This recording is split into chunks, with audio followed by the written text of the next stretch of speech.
Greetings, Eric Bakker, naturopath, author of Candida Crusher. Thanks for tuning in. How do I get rid of a yeast infection under my breast? This is a question I've been asked a couple of times. Not so much as many of the other ones, but it's an important one to answer. First thing to determine whether it is a yeast infection or not, and sometimes a swab will do this. Sometimes a good visual inspection will give you that idea, but generally in areas like the folds of the skin around the belly or under the breast or between the buttocks or even around the thigh area, if a person's quite large, of course, this is going to be a perfect breeding ground for Candida. We've got the darkness, the moisture, okay, perspiration, all that in that area, and Candida is going to like to grow in that area.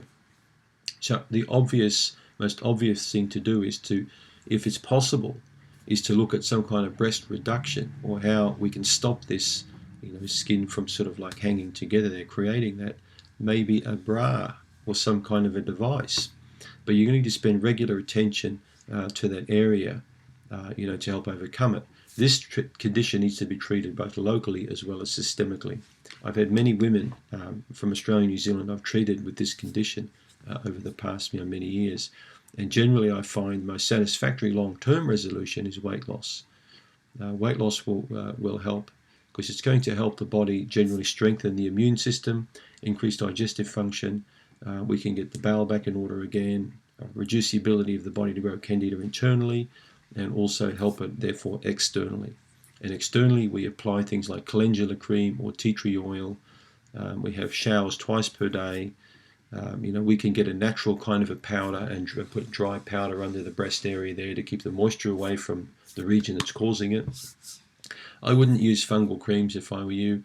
I'd probably use a tea tree oil cream, because you can get the kind of products at a good health food shop, a good cream with tea tree oil. So dryness, sunshine, these are enemies of Candida. Allowing sun exposure to that area, keeping the area dry, maybe some form of barrier for a while. Weight loss, local application, internal treatment. Internal treatment, follow my Candida Crusher program. Go to yeastinfection.org. Do my quiz on candidacrusher.com to determine if you're mild, moderate, or severe, and then definitely treat the outcome, based on the quiz. The quiz is amazing. We spent a lot of time and money on that quiz to get it perfect. It's the best quiz online. So you'll be able to determine with a high degree of accuracy how bad this is affecting you internally as well as around the breast region. So give those suggestions a go. Thanks for tuning in.